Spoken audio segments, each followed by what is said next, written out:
from details, sitting still, and staying motivated. But for some people, our brains just can't. Until we do. And then we fall into a session of intense hyperfocus that very likely has nothing to do with what we are supposed to be working on. What was I saying? Hi, I'm Dr. Brain.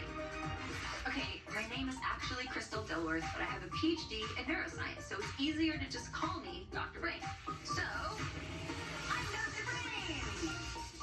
The motivation and attention we need from most common human behaviors requires our brain to receive the neurochemical dopamine in the right places, at the right times, and in the right amounts. But brains, like mine, work a little differently.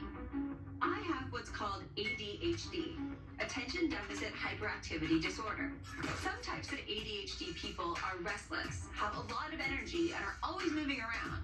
They represent the hyperactivity part, the H in ADHD. So what does this have to do with dopamine? Well, it turns out that what we call attention deficit hyperactivity disorder isn't so much about a lack of attention, but a lack of motivation. And motivation in the brain is regulated by treats. No, dopamine is regulated by dopamine. Dopamine is the pleasure molecule, the reward our brain gives us to motivate us towards certain behaviors and actions. It's the chemical that makes us say, I want more of that.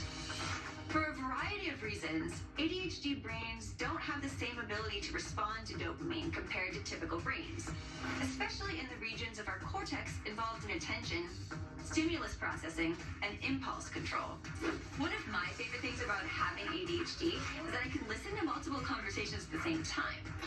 But it can be hard for me to remember a one-on-one conversation because of the effort it takes me to force my attention towards at least looking like I'm politely focused on my conversational partner. Focus on what they're saying. Don't forget to remember their name. Maintain eye contact to show that you're paying attention. Wait, what did they just say? You lost track of the conversation. Nod your head even though you didn't hear them. Shoot, what's their name?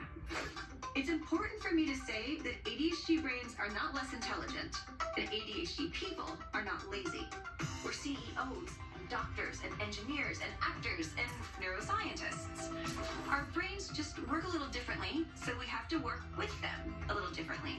ADHD brains are often excellent at creative thinking, problem solving, and brainstorming. All brains love new ideas and imagining new possibilities. And ADHD brains even more so, because these activities generate a lot of the dopamine that we need to feel excited, motivated, and alive.